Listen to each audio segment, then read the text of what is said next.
Welcome back to the channel. Nigerians, there's a secret plot to finish Igbo politics before 2027.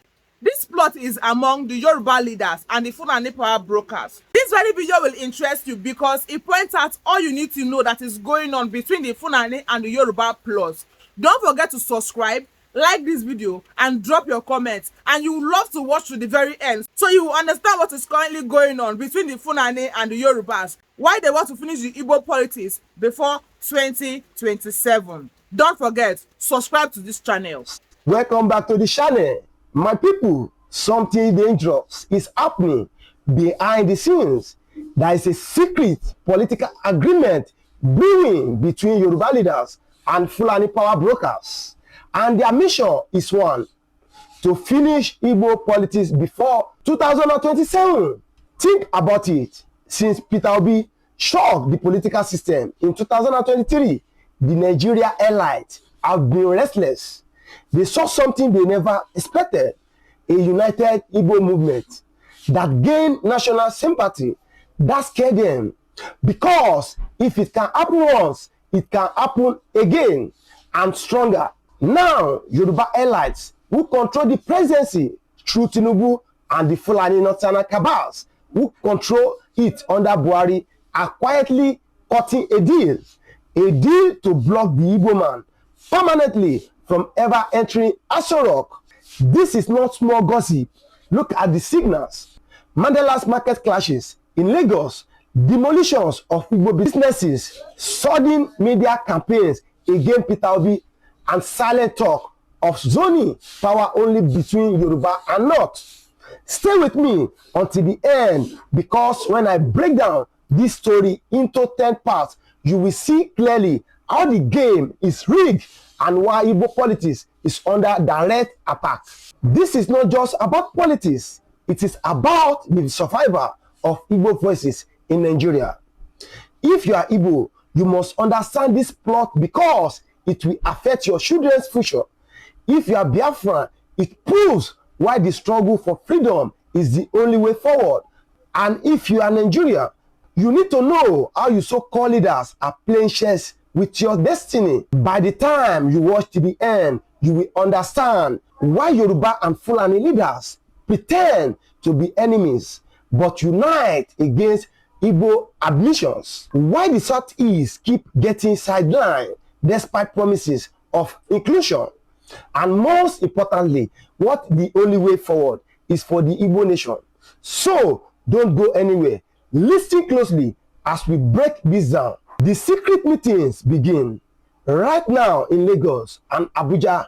Politicians are not sleeping. Plans for 2027 are already being made.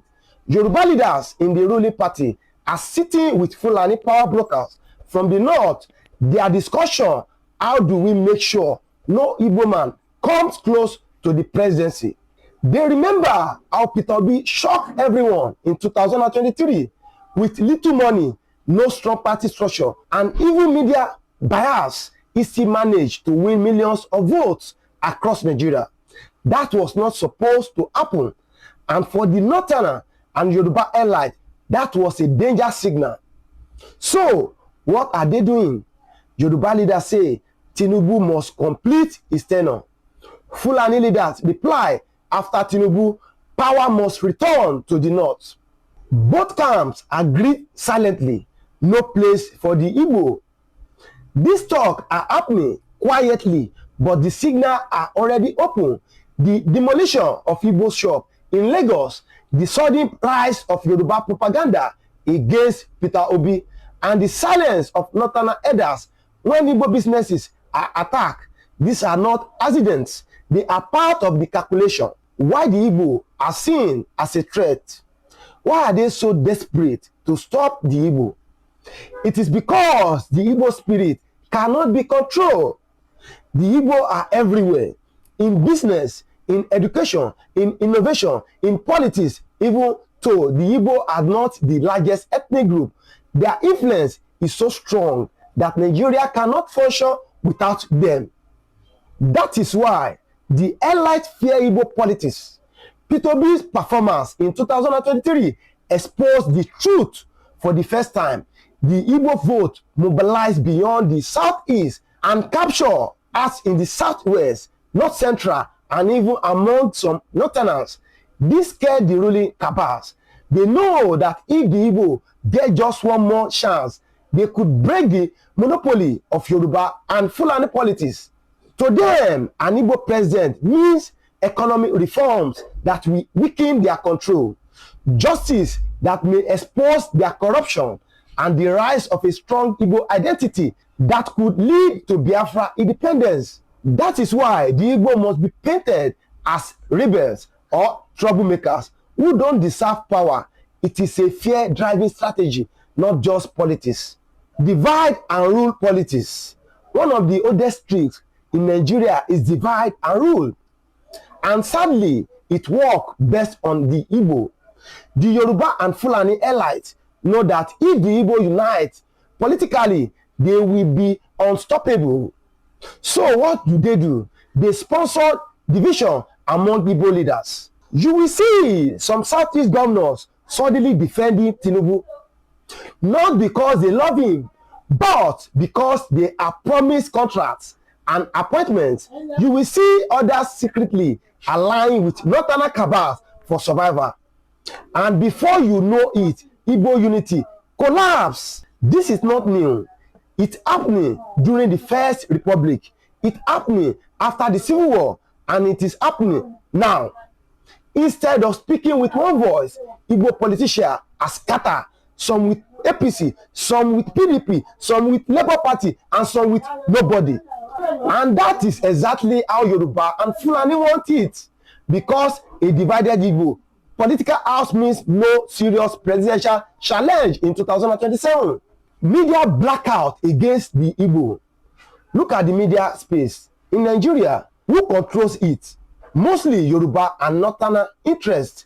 And that is why anytime an Igbo leaders rise, the media narrative changes. Take Peter Obi as an example. During the 2023 campaigns, he was constantly called names, clawless, tribalist, social media presence. The media downplay his rallies, ignore his success, and exaggerated his mistakes.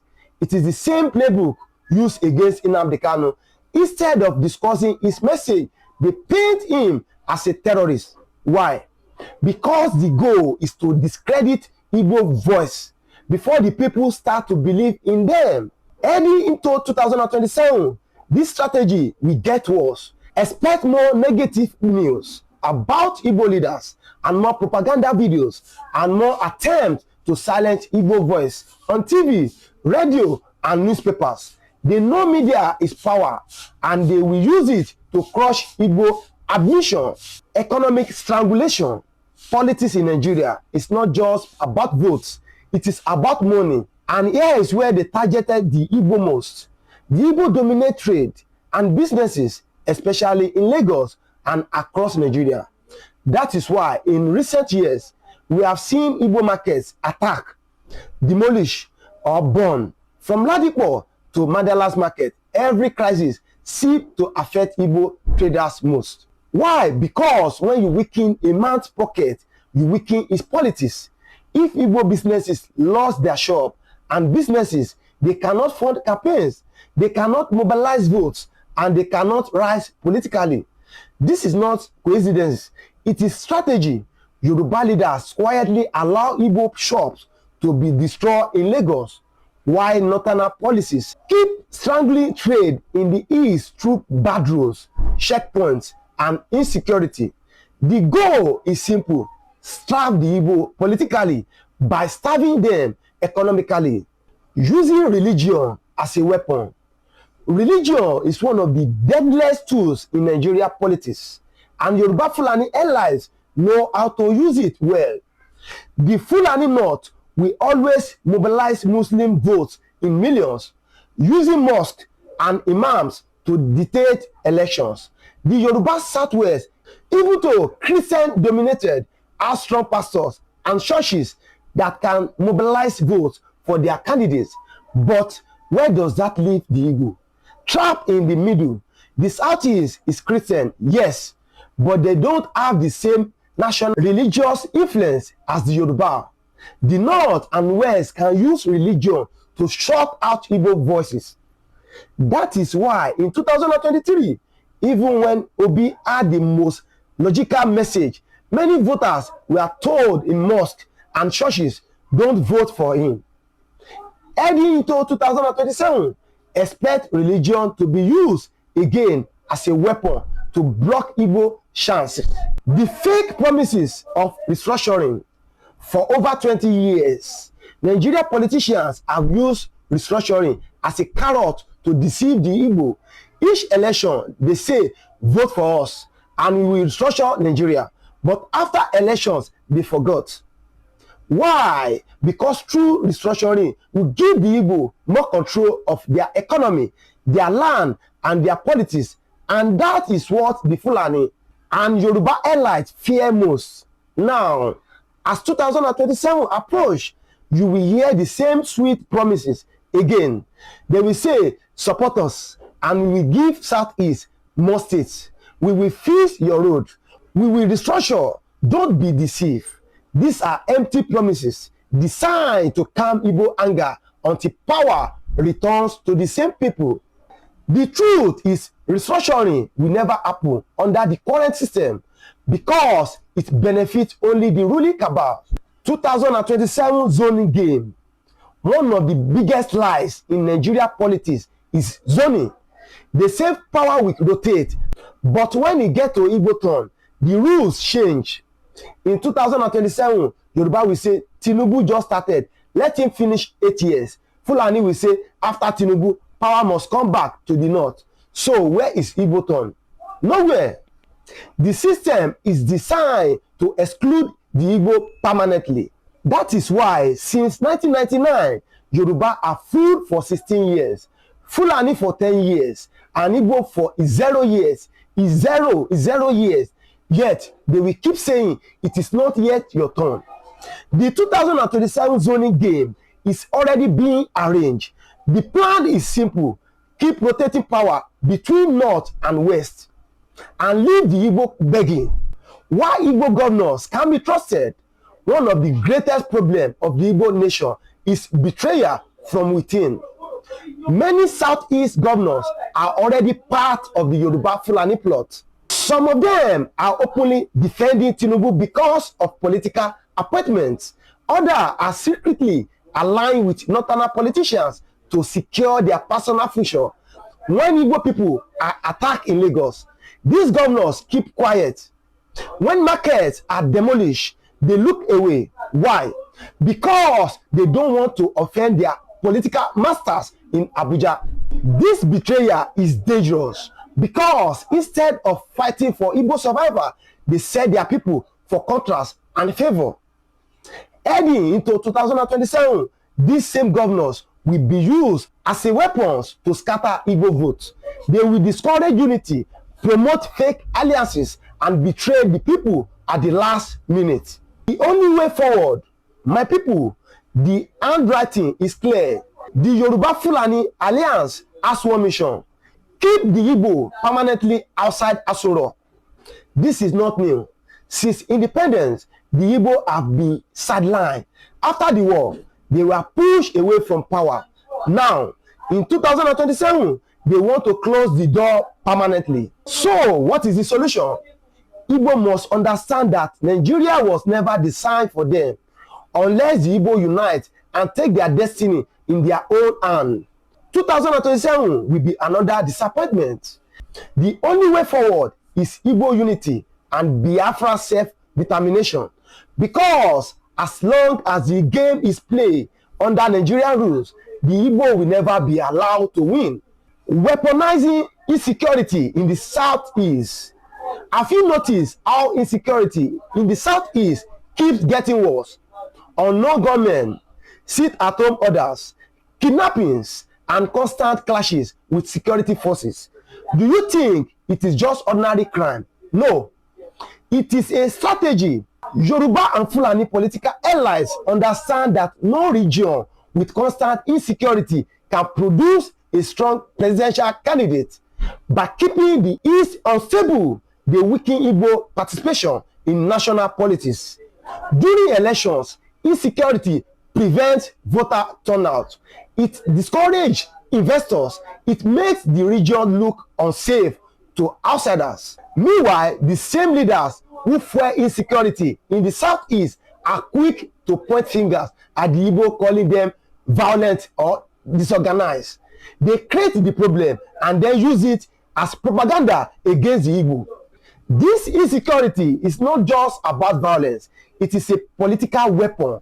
A weak and unstable southeast means Igbo candidates will always be dismissed as incapable of controlling their own house. That is exactly the narrative Yoruba and Funani want to push before 2027. Now the picture is complete. From secret meetings in Abuja and Lagos to divide and rule tricks, media blackouts economy, strangulation, weaponized insecurity, and even international silence, everything is designed to silence the Igbo politically by 2027. My people, the Yoruba and Fulani cabals are united by one agenda. Igbo must never taste power. But history teaches us one truth. When the people are pushed to the wall, they rise. If you believe the truth must be told, like this video, share it, and drop your comments. Don't forget to subscribe, because we will keep exposing the plans they don't want you to hear. Hashtag justice for Nnamdi Kanu. Hashtag free Nnamdi Kanu now. Hashtag Biafra freedom.